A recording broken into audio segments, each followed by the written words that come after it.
We discussed the vow that Jephthah took and uh, some different thoughts about it. And again, everybody has to be able to be convinced in their own mind, certainly as we discuss whether he actually literally offered up his daughter as a sacrifice or if it just was that he kept her from a man and she remained a virgin. And so, anyway, I want to read the verses in chapter 12 that'll kind of lead us to the end of our study. It's verses 1 through 7. So let's just read it together. And it's interesting. You would think that Jether has had his belly full, if you will, of situations, and yet here arises another one. So let's just read what takes place. Judges 12:1. Then the men of Ephraim gathered together, crossed over Zephon, and said to Jephthah, "Why did you cross over to fight against the people of Ammon, and did not call us to go with you? We'll burn your house down on you with fire."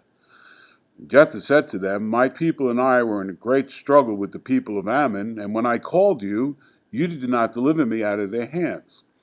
So when I saw that you would not deliver me, I took my life in my own hands and crossed over against the people of Ammon, and the Lord delivered them into my hand. Why then have you come out to fight with me this day? Why have you come up to me this day to fight against me?" Now, Jephthah gathered together all the men of Gilead and fought against Ephraim, and the men of Gilead defeated Ephraim because they said, "You Gileadites are fugitives of Ephraim among the Ephrathites and among the Manassanites." The Gileadites seized the ford of Jordan before the Ephrathites arrived, and when any Ephrathite who escaped said, "Let me cross over," the men of Gilead would say to him, "Are you an Ephrathite?" And if he said no, then they would say to him, "Then say Shibboleth." And he would say Sibboleth, for he could not pronounce it right. Then they would take him and kill him at the fords of the Jordan, and there fell at that time 42,000 Ephrathites. Then Jephthah judged Israel 6 years, and Jephthah the Gileadite died and was buried in one of the cities of Gilead. Again, rather interesting, don't you think, this narrative? As I said, if you think about all what has taken place with Jephthah, and on the heels of what we just read in chapter 11, it's not been a walk in the park for Jephthah, has it? I mean, he's been constantly. Um, if you just take a step back and think about all the things that we've talked about with Jephthah, um, he was born really into trouble, wasn't he? He was born because he was the son of a harlot, and his brothers, through the father, they despised him. They cast him out. They told him he had no inheritance with him, and so remember he winds up becoming uh, a loner, and he winds up gathering other men around, and so he's grown up in that kind of a setting, and then you remember how.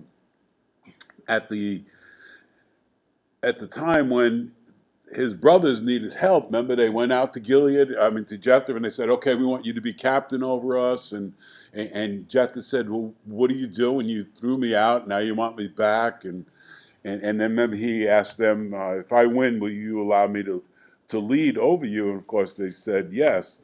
And then you remember his interaction with the king of Ammon and back and forth with him, and how he answered correctly when the king of Ammon was complaining about Israel taking the land, and it went back and forth. And then the whole thing with the vow. So again, I guess what I'm trying to say is, as we summarize the life of Jephthah, it's not really been the easiest life. But then again, um, could we not all say that none of us have really gone scot free through this world?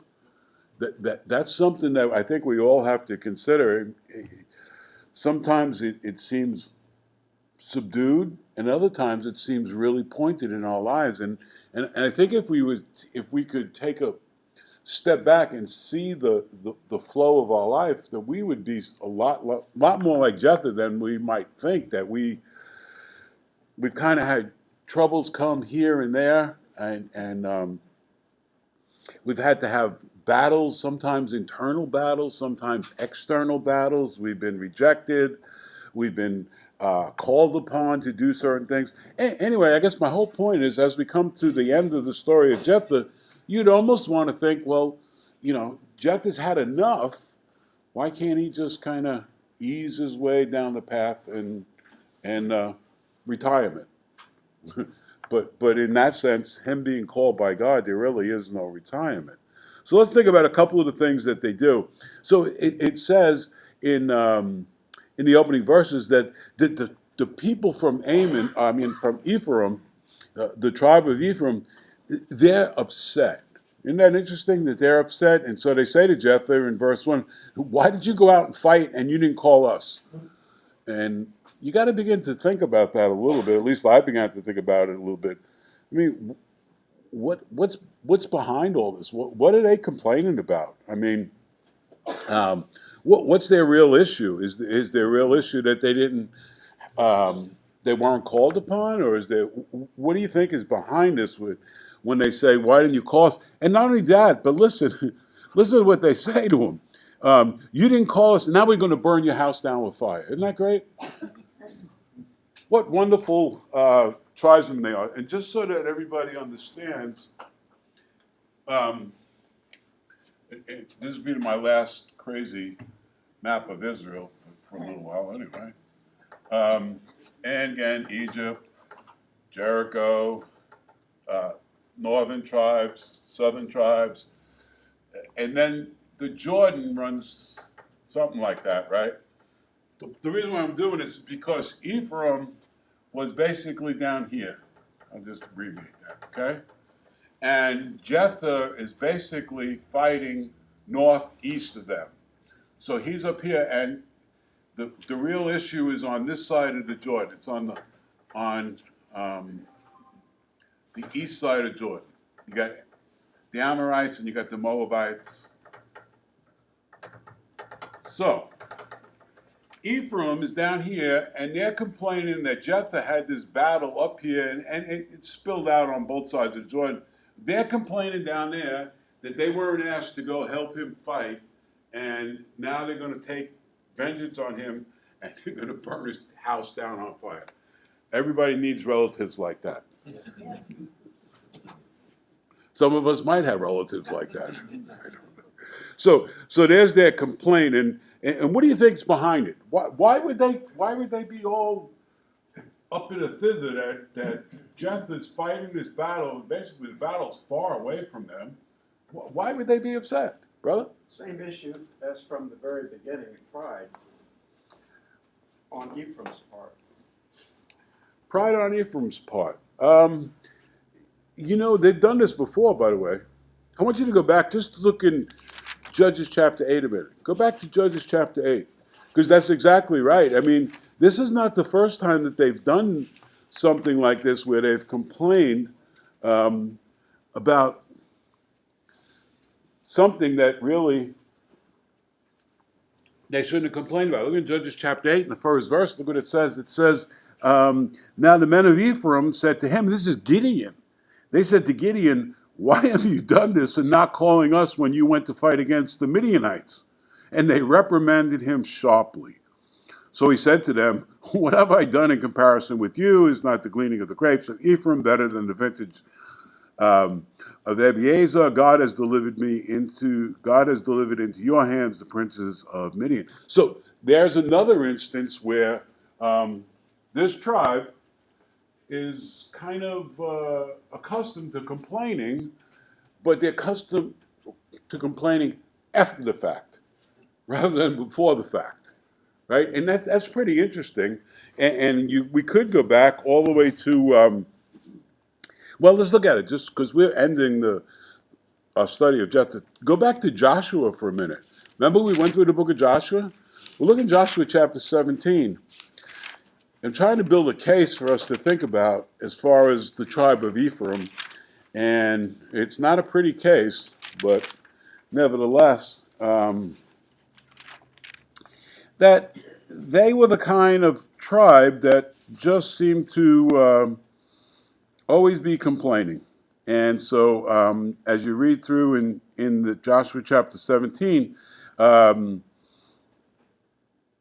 in verse 14 says, the children of Joseph spoke to Joshua, saying, why have you given us but one lot and one portion to inherit, since we are a great people, inasmuch as the Lord has blessed us until now?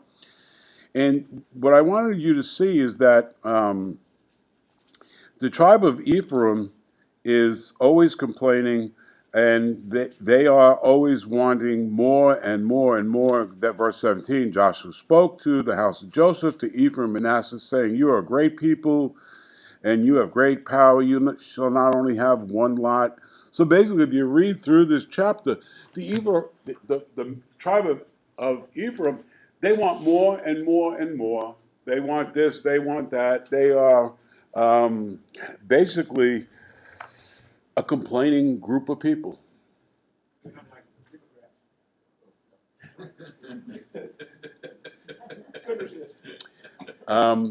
I'm going to leave that one alone, brother. I might agree with you, but I'm still going to leave it alone. But isn't that interesting that even within the narratives of the Bible, where you might not pick that up right away, right? You might read it here and read it there and then read it in another place, but God is so good in that He gives us so many things to think about as you read through. So here we have one of the tribes that have come into a land that they didn't plow, and they've been blessed by God, and yet for all of that, they come up to Jephthah and they start complaining to Jephthah that it wasn't fair that Jephthah hazarded his life without calling them to help them. So, Brother Lee, you say it's an issue of pride, and I would certainly agree. Immediate issue for, Yeah, for this thing, but yeah, they yeah, had other problems, like you've been saying. yeah. They did, let me put it to you this way: if you think about it, well, I'll just say it the way I was thinking about it. To me, many times the people who complain the most are the people who do the least. Now, that's not always true, but I have found, and maybe you would agree, maybe you would disagree, that sometimes people who have the most to say about other things are usually the ones that do the least about other things. But they like to say a lot. They like to have their input. They like to be recognized, be noticed, and their words should be taken as truth. And it's kind of sad to see how um, Jephthah has just fought with the king of Ammon, right? He's just had a terrible battle, and now it's the battle's over. He's won. God has delivered the Ammonites into his hand, and basically he comes back to his own people. And what do? Now they want to fight. Um, do you ever do that? You ever get out of one battle only to wind up in another battle? And you almost want to say, I'd rather go back to the previous battle because this one's even worse than the one I had. I mean, maybe the world says you go from the pot to the frying pan kind of thing. And Jephthah, in that sense, is just constantly being um, taken to task. And I wanted to think about. Let me ask you this: what are some of the results of pride? Because I think there is a reality that's uh, what's at the heart of the issue that they have with Jephthah. So, just for a minute, what happens to prideful people? Well, what is the characteristic of prideful people? When you think about pride, what do you think about? Arrogance. Ma'am? Arrogance. Okay. Arrogance? Okay. Anybody else? Goes before a fall. Pride goes before a fall. Okay. For sure. I think you quote the scriptures there. What else? Anything else? Jealousy. Ah. You guys are pushing my spelling here. Anything else? Boasting. Yeah. Usually people who are prideful, they're proud to tell you about their pride too. They're proud to tell you about their accomplishments. Sir? Stubborn. It sounds like we all know a little something about pride, yeah?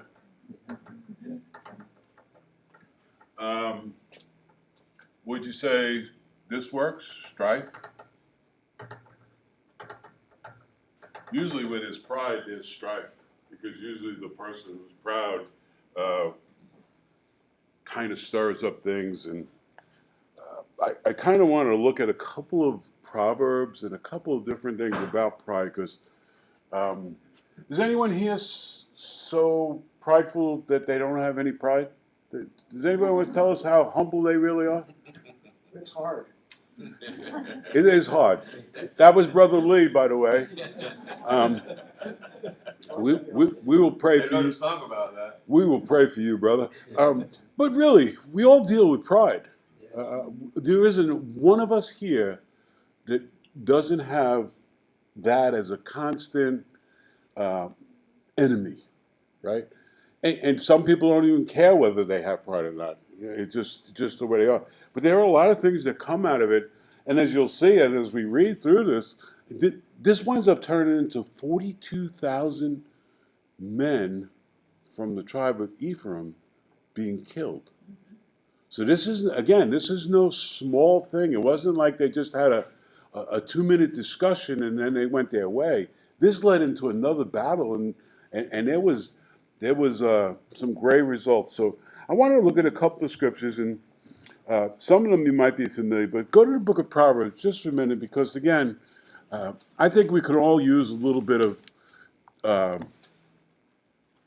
understanding about the issues that come out of pride and arrogance and boasting and jealousy, and again, like I said, none of us have to deal with it because we're New Testament believers, right? So we don't have that problem.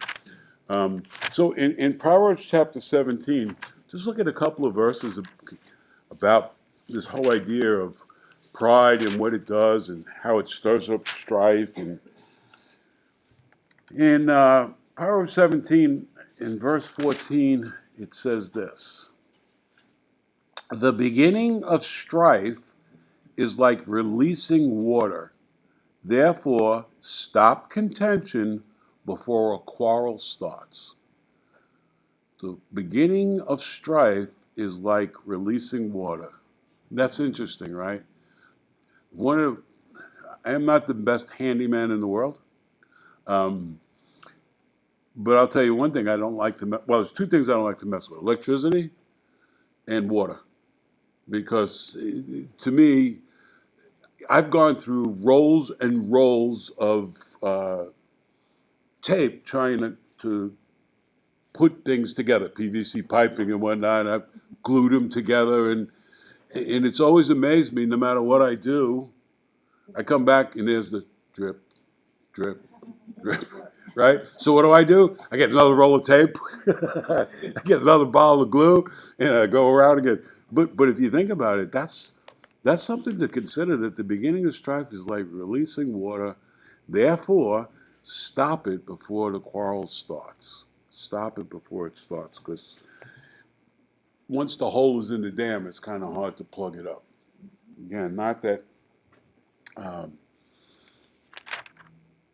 Which is what Gideon did back in chapter 8 before that got out of hand. Yeah, it's like I said, there's so many things that come out of something that to so many seems like not as important as they should. In Proverbs chapter 26, there's a couple more that talks about this.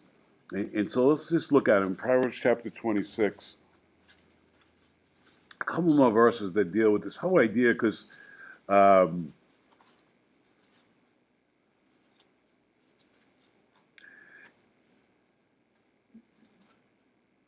okay, in verse 17, I really this one really made me think. He who passes by and meddles in a quarrel not his own is like one who takes a dog by the ears. Pretty interesting, right? I don't know about you, but I don't know if I'm going to go up to a strange dog and start grabbing his ears. It just doesn't seem like that would be the smartest thing to do. Look down in verse 20. And this one, um, man, I've been telling myself this verse for I don't know how many decades. Where there is no wood, the fire goes out, right?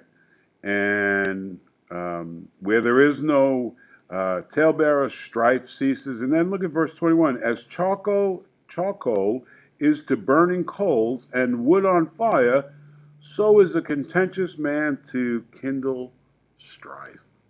Don't stoke the fire. Don't stoke the fire. And, you know, again, many of the reasons why we do that is because of our arrogance, our jealousy, because we're stubborn, because we want what we want, and we want what we want now. Some people enjoy stoking the fire. Some people just like to stir the pot, right?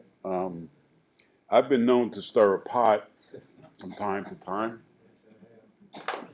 If you don't believe that, my wife will fill you in on the details. It's fun. Won't be at home. It's fun when you stoke the fire a little bit. It's fun. As long as you're not the one that's going to get burnt by the fire, right? Exactly right. Because if you're the one that's going to get burnt by the fire, it's no fun. And again, you know, it's so interesting how, as we read through and talk about the history of Israel and all these other accounts historically, yet God interweaves and gives us understanding of what really starts these things. Because there's always something, there's always that little match that starts, like James says, right? The little match that kindles a great fire. And then, of course, the tongue, which none of us have a problem with, I know. So here we are in chapter 12 of Judges, and there they are, and so they're ready to burn his house down. Like I said, they're all Israelites, and so even though Jethro is born of a different mother, so in verse 2 of chapter 12, Jethro said to them, "My people and I were in great struggle with the people of Ammon, and when I called you, you didn't deliver me out of their hands." Now, I thought this was interesting, because I don't think you can find anywhere in the narrative where it says that he actually asked the tribe of Ephraim for help. But I think it's implied. And here's a thought too. Just as you read the Bible, just because something is not specifically mentioned doesn't always mean it's not implied. Would you agree to that? Just because the Bible doesn't specifically mention every single detail, it doesn't mean that there aren't things that are implied by the rest of Scripture, right? Because you remember what it says in the Gospel of John, if all the things were written which Jesus said and did, I suppose all the books in the world couldn't contain it. So I believe it's implied when he says that when he called, they didn't come, even though we don't have that specific instruction, that they must have told him basically, nope, we're not going to help you. And again, that's why I said many times people who complain the most do the least. And Jephthah says, well, basically, I had to go in alone. In verse 3, so when I saw that you wouldn't deliver me, I took my life in my own hands and I crossed over against the people of Ammon. And here's an interesting statement on the part of Jephthah, right? I took my life in my own hands, and then he says, and the Lord delivered them into my hand. Interesting that Jephthah, as a judge in Israel, acknowledges God, right? And I thought about that, and I thought about how often do we find ourselves saying, look what my hands have done, and not look what the Lord has done. Again, good examples for us to think about in our own lives, that even in any accomplishment of life, and it doesn't matter what it is, we always have to acknowledge God, don't we? How many people have said, well, you know, my kids, I brought my kids up right, and my kids are accomplished because of what I taught them, and And as soon as you start getting into the I, and then you read what Paul says, what do you have that you haven't received, right? And why do you glory in it as if you hadn't received it? That we have to be very careful about the situation, because you would think the men of Gilead, they're the ones that went and got Jephthah. They said, you're a mighty man of valor. We need you to be our head. We need you to lead us. And remember, if you lead us and you win, we'll make you head over us all, and boy, it'll just be great for you, Jephthah. Jephthah never forgot that it was the Lord who was going to deliver, and in and of himself, Jephthah couldn't do anything. So he responds in a way I think is very becoming of a man of faith. And that's another point I want to make, by the way. Let me ask you a question. If you did not know what the book of Hebrews says about Jephthah, would you be able to clearly and very distinctly consider Jephthah as a man of God? Let me put I'll give you another example when we'll get to it someday. Samson. How many of us who have read the life of Samson and all the activities of his activities with strange women and all the things and all his his pride, because Samson certainly demonstrates pride, right? And all his rowdy behavior. How many of us, if we didn't see in the book of Hebrews that says that Samson was a man of faith, how many of us would question his standing before God? Parts of David would be the same way. Parts of David. Although I think with David we see a little, Yeah, we got a little bit yeah, more, right? But I right. agree. That It describes him. Yeah. Yeah. it describes him even back then as a man after God's own heart. But when you get to like Jephthah and Samson, like I said, sometimes without that clarification, you would have doubts, bro. God thinks better of people sometimes than we do. Yeah, interesting, because that's many times the case. And here's the other thing: how many of us would say, if God had not said that we are His, and God had not said that we are His beloved children, how many of us in our own activities would be questionable at times? I mean, in other words, how many of us would say, boy, I'm awful glad that God said this about Jephthah, because in some ways I'm just like Jephthah, or I'm just like Samson. You're going to say somebody had their hand. Well, I was just going to say, I think we forget sometimes that God uses people to bring about His will. You know, I mean, it might not be necessarily in a way that we would think it should be brought about. I mean, we have instances of God using evil people to bring about His will. Yeah, the whole idea about the clay pots, and the potter has power over the clay, and Paul says that that's all we are as vessels. We just made of clay. But how many of us in our own lives could say, I'm awful glad of what God says about me, because many times I can't say that about myself. Right? Yeah, because again, I think we all, by the Spirit of God, at times look at ourselves and say, man, God, you should go find someone else, God, because, and I'm trying to just say it in a plain way. Lord, I don't know why.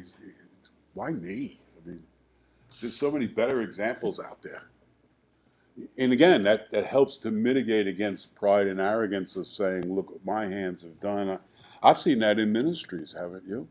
I've seen churches where the minister is considered as the one who built the church, right?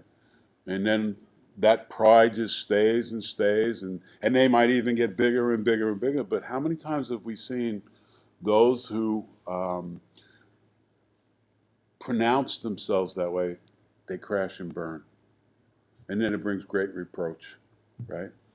Just things that, like I said, as you read the Old Testament, no need to rush through it. Just try to look at it from its historical setting and from your own setting. And so Jephthah says, and I thought it was interesting. They come to him. Imagine someone come to you today and say, "I'm going to burn your house down with fire." Sister Patsy, I'm going to burn your house down with fire today. Yeah, he's going to go get the gun, right? I'm sure Gary would be waiting for me right at the front door. So just think about that. And yet, look at Jephthah's response. He at first he says to them, "Hey, wait a minute.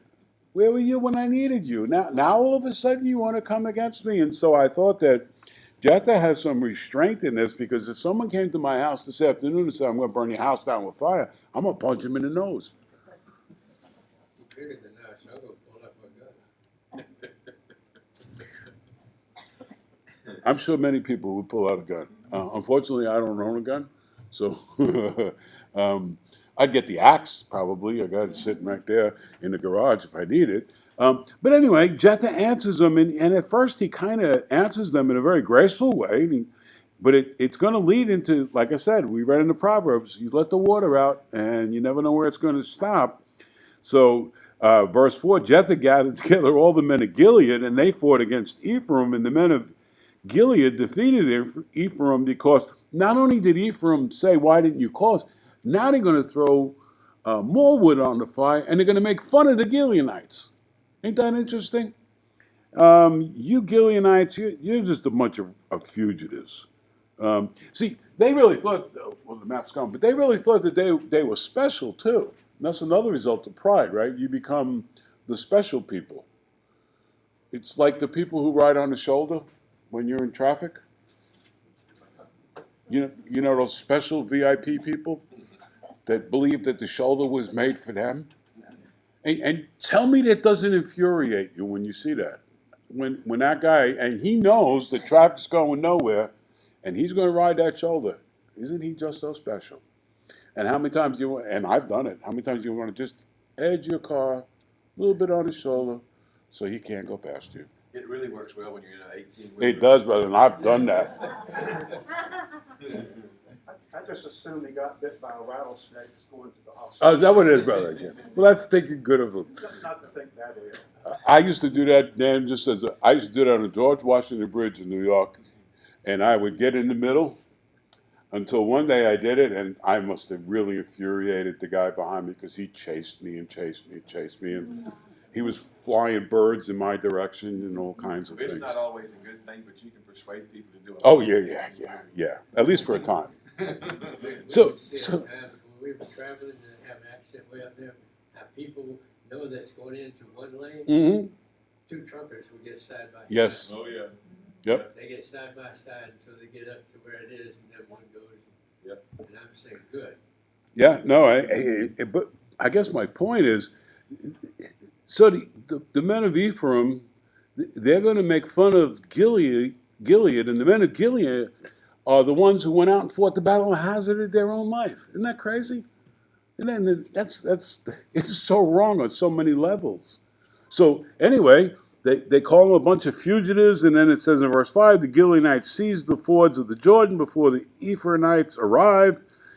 And when the Ephraimite who escaped said, "Let me cross over." This is interesting, right?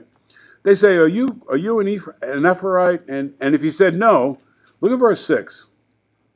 Then they would say to him, then say Shibboleth. And he would say Sibboleth, because he couldn't pronounce it. So I looked up those two words because I wanted to know the difference. So Shibboleth means river. And that's where the men of Gilead are at. They're stationed at the fords of Jordan. And so here come the Ephraimites, and as they try to cross, and they say, "Are you from Ephraim?" And, "Oh, no, we're not." "Oh, okay, let's check you out. You don't need a passport. Just say Shibboleth," which means river. And they would say Sibboleth because they couldn't pronounce it, and that means burden. So there was a very big distinction between, and interesting that although they're tribesmen, there's a little bit of distance. Their language is a little bit different, right? It's like people in Yulee speak different than people who live on the west side. You know what I'm saying? I'm not getting into the north-south thing, because y'all, whatever. Still haven't figured out y'all. No. No. because y'all could be one or you all could be like 10,000. You guys are the better way to say this whole thing. I'm just letting you know. Anyway, think about it, and I wanted to mention this. You know, we think that, and I don't want to talk about being woke and that whole subject. We don't have time for it. But isn't it interesting how, from the very beginning, and certainly here in the Book of Judges, how people can make points of division out of just about anything. And you're not politically correct because you said Sibboleth and you should have said Shibboleth. And so we, again, you know what it really reminded me of? There's nothing new under the sun.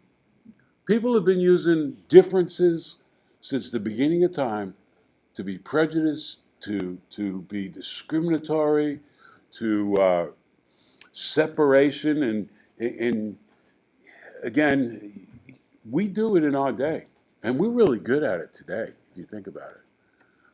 You know, again, if you're not of this party, you're of the wrong party. And if you don't believe what I say, then you are blah, blah, blah, blah, blah, whatever. Nothing new. People have been doing it. People will do it till the end of time. I've always said man will never solve man's issues, right?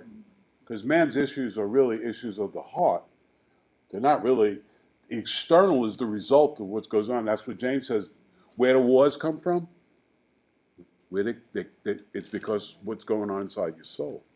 So anyway, they come up with this pretty spiffy way to determine whether the men of Ephraim are lying or not. So they get them to pronounce it, and then they would say to them, well, if you can't say it, they took him and they killed him.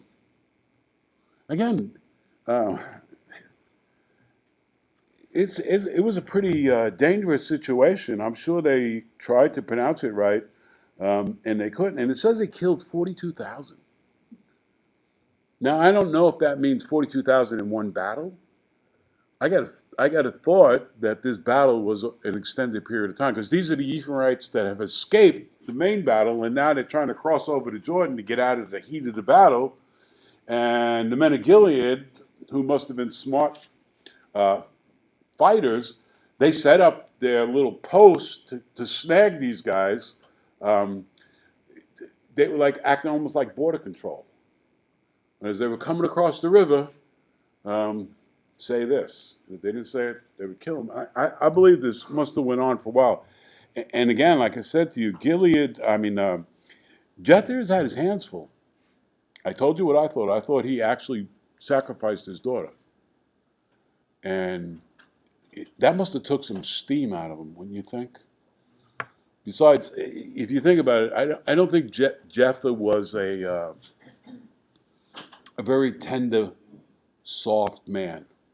Matter of fact, if you read the Judges, you would be hard-pressed to find many soft and tender men or women.